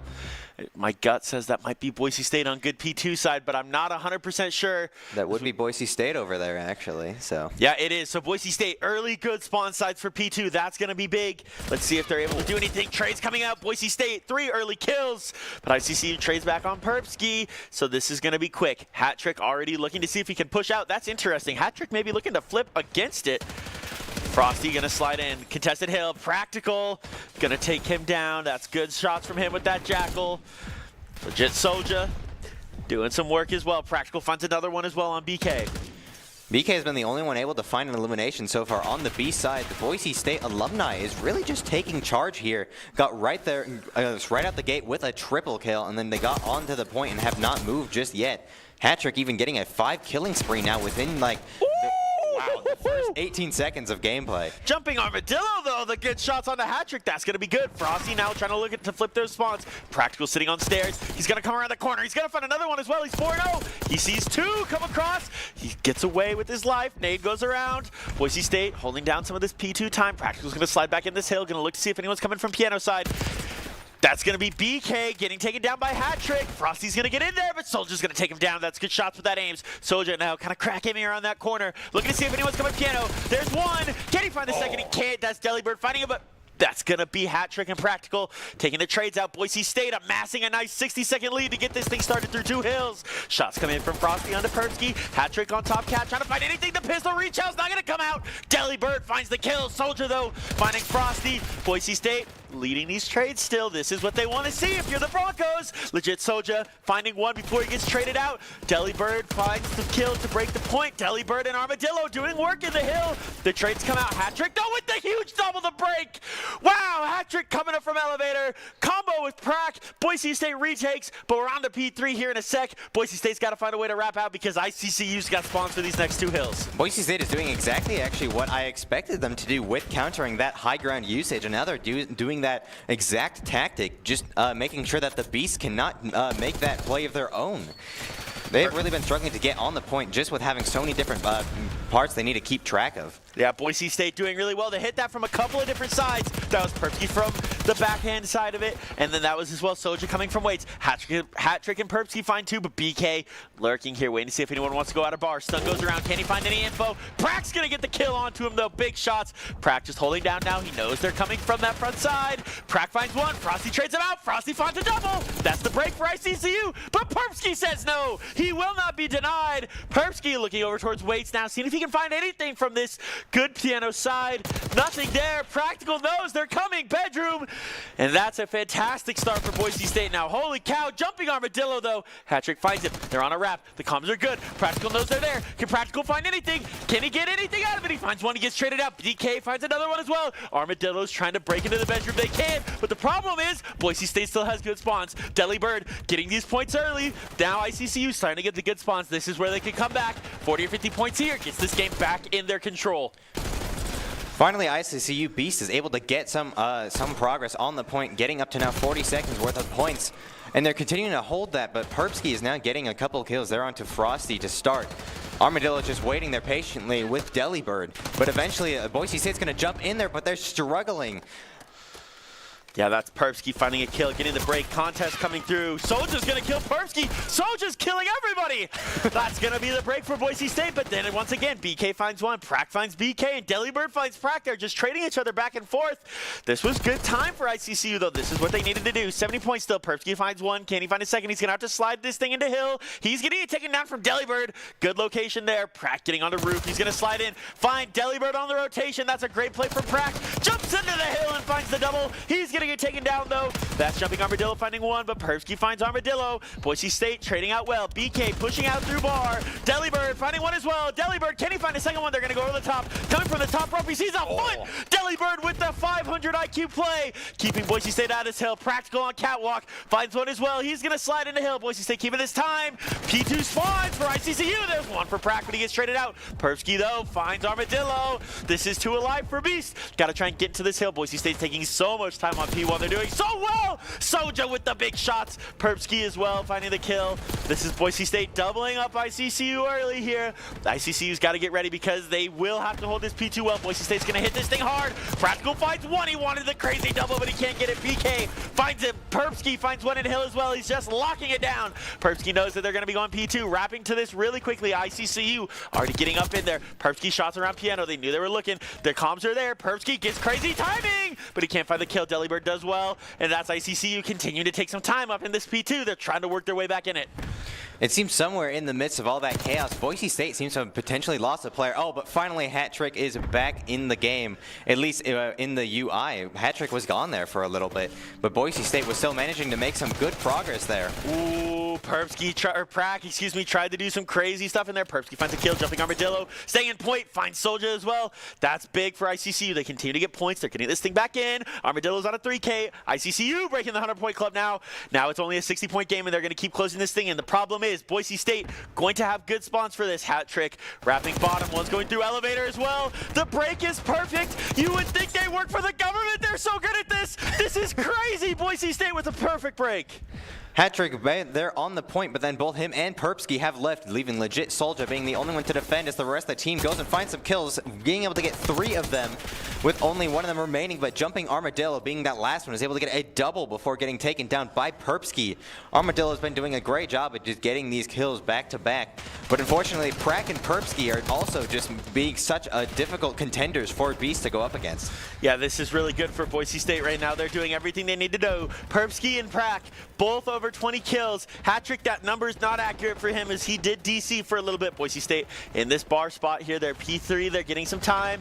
Prack just dancing in and out of the hill. He sees 1. Shots come around. ICCU is already trying to get set up for bedroom now. They want to get split spawns if they can help it. Delibird finds 1. Delibird finds a second. Shots come in. There's the break, but Soja right back at it. This is what Boise State needs to do. Keep these teams from breaking. They're going to get a little bit of scrap potentially. Prack denies, though. Prack finds a second. Practical. This is great gameplay from him. 28 and 13. This is what they need to do. Shots come around the corner as well. Looking at Poole. He's got 2 guns in his pockets there. That's Jumping, finding 1. He's going to try and push out. I don't know if it's worth pushing this out there. There's only a little bit of scrap time left. Prack's going to find Armadillo. That's huge. Hat-trick's going to find another one as well. They're already in bedroom and bathroom ready to go for P4. We see legit Soldier going back there and waiting with hat trick. Once again, we see Boise State splitting up, having one or two people there to defend and one or two people going out and just making sure the rest of the team doesn't get there. This is great cohesion we are seeing from Boise State. But even then, Beasts were just finally able to break that, now getting a little bit of points left, a little bit of points on there, but they're so far behind. Boise State only has 27 seconds left until they win this first round. Hat trick, big shots into the hill. He's got that KSV working. Gonna try and challenge with a pistol potentially. Cooking the nade. Looking to see if he can find anything. Nade goes into the hill. Prack's gonna slide in, get the break as well. That's big time from him. There's only 20 seconds needed for Boise State now. 2:30 to 1:23. ICCU Beast knows Boise State isn't gonna win it here. They're gonna try and get set up for P1. It's gotta be perfect COD for them at this point. Armadillo gonna slide in, trying to find one off the heady. Prack's gonna find a huge double though. Boise State within 10 points now. Prack's gonna get down, gonna finally go down to BK. So officially Boise State gonna try and win this on P1 here. 2 in the hill. Hat trick's already on it. Nobody from ICCU is gonna be able to touch. This is gonna be the game. Hat trick just takes them out. Boise State up 1-0 in the grand finals. Even with one of their players DCing in the middle of it, they still did fantastic, getting nearly double the points that the Beasts got. That just goes to show how well Boise State was able to combat the Beasts' original strategy that we saw in the first game. Yeah, that was pretty fantastic.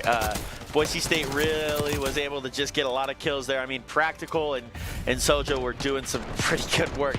Perbsky and Hattrick didn't have to do too much in that game. They were able to just sit back, let their teammates do a lot of the heavy lifting there. Excuse me, Perbsky and Prack. Soja and Hattrick were able to just sit back and let their teammates do a lot of the hard work. They're 25-19 and 32-16. That was a pretty close game. ICCU tried to bring it back. Some good chain hills there at the end of the first rotation, but Boise State did a good job of countering that. Well, something I also wanted to point out is given the fact that two of them had gotten, Perbsky and Prack had gotten so many kills there, we also noticed that it's not like the other two weren't doing anything, because Soldier got over 2 minutes worth of time on that point. Him and Hattrick were spending so much time there racking up the points, while Prack and Perbsky were just going out there and getting all the eliminations. So it shows how well that they knew that they just needed to have a couple of them sitting there getting those points racked up while the other two got out and made it so the rest of them couldn't get there. Such fantastic communication and cohesion from that team. Yeah, it was pretty impressive, and now that's going to be more important as we head into what I think is the best S&D map. We're going to Volt Search, so we've already seen Volt a couple of times in Hardpoint today. Going into Volt Search, though, on this map, too. This was ICCU Beast's pick. Loser picks through this grand final, so they pick Volt for Search. This is going to be interesting. My understanding is this Boise State alumni team is usually a Search specialist team. We haven't seen Beasts play in a Search yet. I've seen Boise State alumni play in Search just because I've played with them before. Haven't seen Beasts play in a Search yet. We'll see what that looks like on the comms, but boy, some of these gunfights can get really mixy when we get down into that A side. And given the fact that Boise State is known to being good at Search, it is a little scary for the Beasts, because like we said, we don't really know, we haven't seen them playing on Search yet, but even then, we know that Boise State is just so fantastic at playing on a Search map, so that makes it even more difficult. And given the cohesion and the team play that Boise State already has, the Beasts have to potentially do a bit of a change up in strategy. Yeah, this is going to be hard if you're Beasts. Really, what's going to have to happen here is they're going to have to hit a site early. They're going to have to make a decision. My guess is we're going to see almost exclusively A hits from Beast. If they go B site, I'll be shocked. B long is so difficult to break into. I have a feeling they're going to go A, and they're going to go A quick. That's probably going to be the play here, as ICCU Beast is on offense first. And like I said, A site, 4 hit here. You can see BK's just sitting back watching anything from Palms. They're getting into this quick. They're trying to get this down early and often. Perbsky, a little bit tagged up. He's looking over Palms here. He knows BK's out there. Hattrick and Perbsky finding kills early. And that's going to be Hattrick in sight. This is already a great start. Perbsky going to get found, though. Prack finds Delibird. It's a 1v3. It's just jumping Armadillo here. He's got to find the one in the back, and he's not. Boise State takes round 1. That was a quick first round right out the gate. Jumping Armadillo was finally able to take down Perbsky, but even then, the rest of the team just got taken down pretty quickly on into that round. Yeah, and Soja just sitting in the back of the map there with that aiming true, finding one player to just take that round away. So I'm not 100% sure what's going on here. Might have a quick tech pause as we get into the second round, hopefully. Yeah, that was a pretty impressive first start for Boise State. And here we are into round 2. Boise State on offense now. Well, now we got to see where they're going to decide to plant the bomb here. as there's a couple different options that they have, but they have to figure out whether ICCU Beast is going to guess it correctly or not. We see them kind of focusing around there at the A point. Yeah, this is going to be a quick plant for Boise State. In fact, I think the bomb's about to go down right now from Hattrick. Already? Yep, bomb's down. That's Frosty getting active. Frosty trying to find anything he can. Perpsky with a double, though. That's huge. Now it's a 2v4 retake. Perpsky's going to find Delibird as well. Can Perpsky find the ace? Shots going to BK. If I'm Perpsky, I'm telling my teammates, give me that ace. Give me that ace. He's chasing around the corner. BK, can he find anything? It's a Perpsky ace. Perpsky's perfect. Boise State up 2-0. Boise State is just doing great at getting these kills right out the gate within the first 10 or 20 seconds. And the fact that, like, in this one, you can't respawn, it means that you're going to have to play a lot more carefully. But even with how the Beasts are playing, it doesn't seem like their ability to play careful is working as well as they're hoping, just because Boise State gets those kills and it immediately makes that strategy of working as a team much harder. Yeah, I mean, when you get that bomb down so quick, and that is the positive to this map. You can get an A and you can get that bomb down so fast, and unless the defense team is going to immediately commit to it, it's so difficult to do anything against it. Frosty's got the bomb for ICCU, and he's actually looking mid. So interesting, a little bit slower of a play here. Armadillo challenging stairs. Stun's going to go out over the top here. Stuns from both sides coming out, and nade coming out as well. Shots coming in from Armadillo, trying to find something on Hattrick. He can't. All 4 players on both teams alive for the longest we've seen. Hattrick is super aggressive here, though. Looking out towards B, I don't know if he's going to find anything. Ooh. Prack with the first blood. Armadillo trades out on Perky, though. Patrick's going to find another one. 2v3 now for ICCU. Soldier's going to find one. Trying to find another one. He can't quite do it. So it's all on jumping Armadillo. 1v3. He's going to go down. Woo! Boise State comes out smoking hot up 3-0 in this first one. And we saw that the Beasts were playing that a lot more carefully that time around. It seems like they were aware of the fact that rushing in there was not going to work as it would in the other game modes. But now we see even then, not a single Boise State player went down in that round either. Yeah, this is clinical from Boise State. This is where if you are confident and you can play in Search fast, it's so hard to counter a team that wants to be aggressive in Search. It really is. Now Boise State has the opportunity to get this thing down B. If I'm ICCU, I am full committing through mid, dropping down and getting into sight quickly. We can watch on this mini-map here what Boise State's going to do, and that's exactly what they're going to do. Quick A rush. You've got to get down through this middle map if you're ICCU, but they're not doing it. They're spread out around this map. They're afraid Boise State might plant at B. You got to get in sight right now, guys. Perky finds one. Soldier's gonna find another one. He's ripping him off the headies. Prack's gonna find one as well, and Hill. This is it. Jumping Armadillo's the last one alive. It's so fast. 4-0. And he got flanked there at the end, so even being the last one alive in most of these rounds, he couldn't do anything about it. There is a person on each side, and once you're flanked, you're basically toast. Yeah, this is the we see that right there. Yeah, the comps for Boise State are fantastic here. I mean, Perpsky had him, he was one shot, Soldier had him one shot, Perpsky with the easy finish. But man, ICCU, you got to know Boise State wants to go A and they want to go A quick. You got to just get down there. And look at Perpsky leading the team. Ironically enough, they have the most kills, but have also died the most. But even then, 7 kills is pretty insane, given just these first 4 rounds. Yeah, he's the only one to go down for Boise State. Now, Delibird trying to get this thing down quickly. A. Shots coming in from Armadillo, but Perpsky with the big slide. Gonna find him. Prax looking to see if anyone wants to go quick A. ICCU's wasted their chance. They had an opportunity to get in sight, but they didn't take it now. Perpsky looking out over Palms. Bomb's gonna go top. Perpsky's a knower. He hurt Delibird. That's going to be a hat trick, finding one as well. All of a sudden, once again, it's all down to Frosty, who has the bomb. Frosty's going to chow mid here. I think he saw legs just for a half a second up there. Sliding over through mid-map. Going to try to get this thing down A. I don't think there's anyone from Boise State in A, so he's going to have a 1v4 hold. Shots coming out. I wouldn't have even taken that gunfight right there, because now they know he's going to try and wrap over. Going to go through B door. This might have been the right play. That's got to be a little scary, though, that door's already open. That's not supposed to be open there, so if you're Frosty, you got to be a little bit worried. They're probably chasing you right now, trying to rat him up.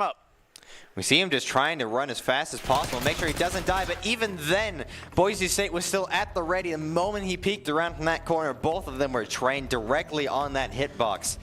Even though he was able to stay alive there for a little while. Perpsky, of course, getting that kill once again. The moment he hopped out of that pool, he saw Frosty and immediately took the shot. That is some incredible reaction time, followed by some incredible aim. Which goes to show why Perpsky is the one getting so many of these kills. Yeah, good fast play from Boise State there. Knew exactly what Frosty was looking to do. Read him like a book. Now Boise State on match point. They are on defense, or they're on offense, excuse me, here. So Frosty gonna see what he can do. But again, if I'm ICCU at this point, get yourself an A. Go fast. This is what Boise State wants to do. They do it every single time. You got to get down there. They're rushing through mid, but they don't know where they are yet. A little bit of a quick flank. Nobody in this A site though yet. BK finally gets a first blood though. So just gonna go down. This could finally be a round for ICCU. Practical taking this bomb towards B. Boise State on a quick wrap. Things get a little bit interesting now. Perpsky gets some info on one. Nate's gonna go around the corner. He's getting shot from his side. Slides around. Perpsky's gonna go down to Delibird. Big win from ICCU. It's a 2v4 for Boise State. We see Hattrick waiting there patiently with the bomb, looking at that corner. Jumping Armadillo passed by, but he knew not to take the shot because he wouldn't have had the time. And Jumping Armadillo takes him down. Only Prack is remaining. Finally, the ICCU Beasts are able to make a bit of a comeback here. Prack still has a chance to win this, but this is a 1v4. It is very unlikely. He's got to play this perfectly if he wants to win this one. Do you have the ice, Prack? Do you have the 1v4 ice? Let's find out. First shots come in. There's one. Can he find 3 more? This is going to be tough. He finds the second. He's feeling good. 13 shots in that Jackal. Got to reload real quick. Bomb's going to be back on the other side of the map. Does ICCU know that? He slides through. I think ICCU's probably just playing this pretty safe. Prack going back towards Boathouse. Gonna slide. Can he find the kill? Pistol comes out. He's going to go down. ICCU takes their first round in this search. There wasn't a full sweep just yet from Boise State. The Beasts are finally making a bit of a comeback. BK was managed to get the first blood, and from then everything just went perfectly. Even able to get that final kill as well. Finally, a great play there from the Beast, who just took them down with seemingly ease whenever those fights came up. Not as quickly as Boise State was able to do it, but sometimes speed isn't always what they're looking for. Yeah, sometimes you got to play these slow, even if this is a very, very fast-paced game mode. Now here's the real challenge. Can ICCU find an offense? This is going to be tough. I'm thinking that maybe they are going to try and get this quick A. At some point you have to. Boise State split channeling A and B. I think ICCU's trying to get this thing down pretty quickly. Looking at number 3, that's Frosty. He's trying to push up. Oh, Perpsy's going to get taken down. That's Armadillo. Prack's going to find BK, though. Hattrick chasing one down. He's going to find one as well. So it's a 2v3. Hattrick getting into sight now, just waiting to see if anyone comes around. He sees him! The pistol shell! Hattrick, you are disgusting! That was ridiculous from Hattrick. Now he knows it's a 1v3. Does Jumping Armadillo have ice? He finds one. It's going to be a 2v1. Armadillo laying down here. Is he going to find Hattrick on the cross? The COD timing! Hattrick's going to go down! 1v1! And Boise State takes this search. Practical with the good read, the trades, their money. Those last 2 rounds, the Beasts had a bit of a change up there. They didn't end up winning that this last round just now, but they won the one beforehand. They put up quite a bit of a fight, especially Jumping Armadillo up there at the end. Managed to take down a couple of the players there. So even though they didn't win that one, I gotta notice that the Beasts really had a comeback there just for a little bit. Yeah, around a couple good kills there as well. They gave Boise State a scare as we went late, but Boise State able to hold on as now we head into round 3. I'll be curious to see what ICCU picks as their 3rd map as we head into another hard point. My gut says Vault. I could also see Protocol potentially. Yeah, well, what's also just good to notice here is that since we are now to a best of 5, Boise State hasn't won just yet, but this is still potentially the last round. If Boise State is able to play as well as they did the first time around when there was hardpoint, this will be the end of it for the Beasts. But the Beasts still have that skill that we saw in the first round, so potentially if they have a change up in strategy or a plan, something like that, maybe the switch up in maps will be what they need. And indeed, we are getting a switch up. Protocol is the next hard point. So, Protocol hard point. Haven't seen that today. Saw it a little bit yesterday. Bigger map. Going to be a lot of rotations. Again, a lot of verticality on this map. This is going to be one where if you can get those flip spawns, you can do a lot of good work. So if I'm ICCU, I'm always flipping spawns, always trying to spawn Boise State out and make this thing as screwy as possible. Well, we got to see if Boise State ends up up taking advantage of those high points because, of course, those rotations are really crucial. But even with Boise State, they kind of swept the floor that first time around, so they didn't really have to worry as much about rotations. So maybe we'll be able to see if they're able to make that same kind of gameplay in this third round, if they will be able to just take advantage of the different entry points and just keep track of that. If they're able to do that again, they won't really have to worry, but given this is a bit of a different map, it might also just lead to a change up there with strategy, focusing more on rotations and things like that. Well, and I don't think, I could be wrong here, but I don't think Boise State has played Protocol nearly as much as probably ICCU has. I don't think that there's been as many times on this map, so I don't think they know it as well. Skyline, Vault, those are pretty common map plays, but Protocol, not as much in players, rotations as much if they're not scrimming every day. So maybe Beast has something in the pocket that they can pull out on this. Maybe a quick route that they like to hit to get this thing from one side of the map to the other. I'll be interested to see how it goes because I think we're getting pretty close to starting up on this. Taking advantage of those unfair fights is always important mid-game, but sometimes having a premeditated plan like picking a map that the enemy team might not be as used to would help take advantage of that, because given the fact that Boise State might not be as familiar here with Protocol as the Beast have so many opportunities to take unfair fights sheerly through knowledge of the map and the different passageways and things that they could go through. So this could give the Beast a pretty big upper hand. Yeah, it'll be interesting to see how things go as we're loading into Protocol here. Already ready to go. Looking out over those SAM turrets on P1. Boise State starting from Chopper side, whereas ICCU starting from that P2 side. So ICCU with good spawns early. Practical, or Perpsky in the hill. Shots coming out. Can he find anything? The rechow, the ego chow. Yes, he can. That's a hot start from Perpsky. Gonna find a second as well. Perpsky's doing work. That's a great start for Boise State. Perpsky chows the window. Son, where'd this confidence come from? Misses the nade a little bit. Practical's gonna go down to BK. That's good shots. Frosty now trying to find a little bit of a flip. Gonna find another one as well. Delibird finds one as well. That's gonna be ICCU's chance to get into the hill. Hat-trick though. Big kill. Again, hat-trick and Practical combined for a triple. Boise State still in this hill, and ICCU's got to be careful because if they push out too far, they may flip spawns. Hat-trick getting a lot of good kills here. Up to now 5 even with a killing spree. Hasn't gone down since he got that first kill, so maybe that streak will continue to go like we saw earlier with that 20 kill streak. Already breaking into P2 is ICCU. They're ready to go on this second hill pump. Perpsky hitting from the bottom side. That's going to be a good kill from Frosty, though. Doesn't let him get up ladder. Practical wrapping around back tower now, trying to flip these spawns out. Practical, he gets the shots off and the trades come out. Practical from the outside hits it. Boise State breaks in. Armadillo, though, finds one. Can he find a second? No, he can't. Perpsky knocks him down. Boise State now flips this hill right back in their control. We see a couple of them there up in the distance, but Perpsky decided to get up close and sneak up behind them and trying to get both of them. Where are the comms from Beast? You gotta call that out. Perpsky's dancing right now. But even during that, we saw 3 of the Boise State players going down, which allowed the Beast to be able to take the point back there for a little bit. So even though Perpsky had a very good play there, the rest of them were left in a very surprising situation. Perpsky, like a wide receiver, he's a route runner right now, finding different ways to get behind these teams. Perpsky challenging top catwalk and top house, ready to go on P3. Practical in there as well. Boise State clearing out this hill. And that's going to be a nice little lurk from Armadillo. The problem is Boise State has spawns for P3, so it doesn't do as much as you wanted it to do. That's a late hit from Armadillo that doesn't get them any value. Practical finds Armadillo as well. Boise State knows they're going to be spawning from this far side, P2 side. Practical and hat-trick finding 2. BK on a little bit of a wrap. Comes in, finds 1. Can he find a second? No, he can't. Hat-trick takes him down. Hat-trick now looking back over mid-map. Gonna not see anybody. The timing is terrible. Frosty trying to get a little bit of a wrap. Hat-trick finds 1. Frosty gets in behind. Shots come in. There's the break for a half a second, but Practical takes him right back down. This is tough. Boise State is pushing out. They are ready to end this thing right here and right now. 100 points breached for Boise State. Practical thinking about rotating down to P4. Boise State is in complete control. The Beasts are doing a great job at sneaking up to that point without getting much pressure on the way over. But the moment they enter that small area, the Boise State alumni are just ready, and they just take them down with a very quick speed there. Like we're seeing that again. again from Perpsky, taking down Armadillo with seeming ease.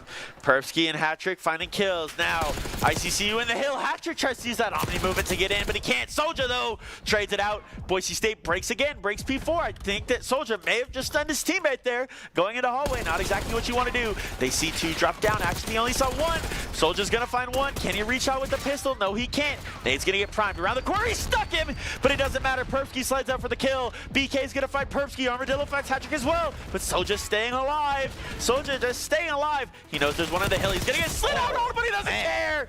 Soldier, he is a dog right now. Legit Soldier keeps Boise State on the hill. 150 crack for the Broncos. He's keeping them points going, and now he's getting so many kills, up to a killing spree of 5. He is being such a menace for the Beast to go up against. He has been stuck here on the point, and he has not left the entire time this hard point has been here. He has been there and has stayed there. The next one will be shifting to the next one soon. But Soldier finally decides to choose to get a move on as the new hardpoint decides to pop up here. Delibird finds Hat-Trick as well. Perpsky shots come around the corner. He shot his teammate a little bit there. Prack steals his kill. Frosty trying to break in. It's 31 to 180. This is not good if you're ICCU. Perpsky staying alive on these guns here. Shots come in. There's Armadillo from the top window though, but he's going to get traded out by Soldier, who's going to jump right into the point. Gonna fall to BK though. Hat-Trick finds one. Can he find a second one? No one wants to peek him out that window. They know that there's another one watching him there. Hat-Trick, yes sir, right onto the head. Stunned though. This is ICCU's chance. They got to go quick if they're going to go. 2 in hill, 3 in hill now. There's one from behind Frosty. Frosty finally goes down to Perpsky, but Delibird gets the trade. ICCU breaks this hill. Now they got to rotate for P2. Finally, the Beasts are able to get back there on the point, but Prack is on the prowl looking for anyone to take down. He finally sees jumping Armadillo, but could not find the elimination there. But legit Soldier, given how well he was doing, was able to finally bring down the Hellstorm and able to get a kill off of it. Armadillo gets found by Hat-Trick. Hat-Trick's looking out. Practical and Perpsky, though, finding 2 kills. Right as ICC looked like they might be able to break this point. Boise State over 200 now. Shots coming in from Armadillo onto Prack. Perpsky found one, though. Perpsky finds another one. He found Armadillo. Soldiers in the hill. They could win it here. I think he might have stuck him for a half a second, though. I don't think he did. Hat-Trick now onto BK. Frosty finds Perpsky, though. Boise State keeps racking up points. 30 points away. Frosty on a quick wrap. They got to touch this hill. Frosty's shots are good. They find the kill. He's going to get taken down, though, by Hat-Trick flying into the hill with the pistol with the Superman dive. Boise State goes in again. Delibird finds one. That's going to keep ICCU in this game. Got to rotate P3. Got to get in the house right now. Boise State's already set up on it. They got to go if you're ICCU. Perfect COD required. Oh, and we see them getting back there on the point. Only about 20 seconds left on the clock for that in order to get the final round win. The Beasts have to rush in there as soon as possible, but still play this exactly right. In order to get there, there's only about 13 seconds left. They're finally able to get that double kill that they're looking for. Prack finds one, though. ICCU trying to get set up on this thing. They're playing in the back. Finds one is Frosty, who's kept them in this game for a lot of it. Frosty with 13 kills. Armadillo as well with 15. Orange time now for Boise State. 10 to go. There's the RCXD getting taken out by Delibird. Big play from him. They're going to slide in. This is ICCU contesting in the hill. Delibird on the overwatch. Gonna find a kill as Delibird. Yes, he is. ICCU staying alive. 7 points to go for Boise State. Shots coming in as the flank goes there. Frosty, though, gonna take him out. Staying alive, keeping these points. They want to break 100 points. Just take this hill by hill if you're ICCU. That's all you can do. Hat-Trick laying down on top of guns, waiting to see if he can see anything. He finds one top window. Big shots from Hat-Trick. Now he's on top gun, looking to see if he can find anything more from that top window. But ICCU holding staunchly on this hill. They got to get ready for P4, though. The Beasts are locked in right now. The moment that they saw them reaching only 20 seconds left, they knew that they had to play this right, and they're doing it so well, getting 3 of them taken down back to back to back. Prack was the only one left alive. The Boise State alumni are struggling to get back there on the point. We see Prack finally able to reach this hard point. Only 5 seconds left. Hat-Trick got a double kill. There's only a few seconds left. They got to get this touch before it ends. And there it goes. Not enough time. Boise State got the 3rd and final win. Yeah, unfortunately for ICCU, they put all their chips in the wrong basket. They invested in P3, which they had to do, but they weren't able to wrap over to P4. Boise State comes away with the 3-0. Boise State is your 2024 Giving Games champion. Boise State alumni taking care of business. Absolutely fantastic plays from both teams this time around, especially there from the Beasts. Pretty close there to the end, but Boise State had the better gunplay, had the better strategy, which allowed them to get their 3rd and final win and allowing them to win the finals. Pretty good stuff there from the side of Boise State. Pretty good stuff from both teams there. But, Beast continued to put up good fights all the way through. They gave us some exciting moments. They were able to fight back and do well. It's unlucky that they came up against a really good Boise State team at the time that they did. I think some different maps, maybe some, a couple fights go different ways, and I think this is a much closer game. I do find it interesting, though, even given the switching of the maps to potentially lead to that surprise factor, it seems like the Boise State alumni were still very familiar with everything they needed to keep track of. So that just goes to show that they both have the familiarity with how Call of Duty maps work in general, and just the proper strategy that involves working around, getting through these maps, taking the proper kills, and keeping track of so many different things. Yeah, it was pretty impressive to see both teams, I think, really showing out that they deserved to be in that finals, and Absolutely. they both took care of business to get all the way there. And, at the end of the day, it's a good, hard-fought win for Boise State, and nothing to hang your head at if you're ICCU Beast. Nothing at all. Great plays from all 6 teams that we did see today, though. It was very impressive. So many great plays from every single round that we saw. So it's very cool to see how, even with some of these teams being better than the others, a lot of them still put up very, very solid fights, given the very unfortunate situations they were thrown into. Yeah, I thought it was pretty impressive to see how everyone adapted to different challenges. Well, I think that's going to do it for our Giving Game broadcast for this year. We're so thankful that you all joined us, and we're so thankful that you all helped support the food bank. One last time, we're going to ask you to scan that QR code down there in the bottom right-hand corner of your screen. Make sure you donate to the food bank. Remember, $5 can give 15 meals to the food bank. I don't know how they stretch it that far, but it's pretty impressive. So $5 to the food bank can feed 15 meals to families. That's huge this holiday season. Help end food insecurity, and keep an eye out. They have food drives at all sorts of different places, including, I heard, a promotion where if you go to Idaho Pizza and donate money, you could win free pizza for a year. So keep your eye out for all the promotions going on from the food bank this winter season, this holiday season. But I think that's going to do it from us. Any last words from you this broadcast? Just thanks for joining us, I suppose. We had a great day today and a fantastic ending to this tournament, and I'm very proud of how everything went. And once again, just going to bring it up, make sure to donate. We'll be thankful. All these families will be thankful. We're in the season. So if you've got the spare change, I don't see why you shouldn't. Yeah, it's true. Well, from our amazing production team in the back, from our great casting team, and all of our players that played, thanks for tuning in. Have a good one, and go Broncos.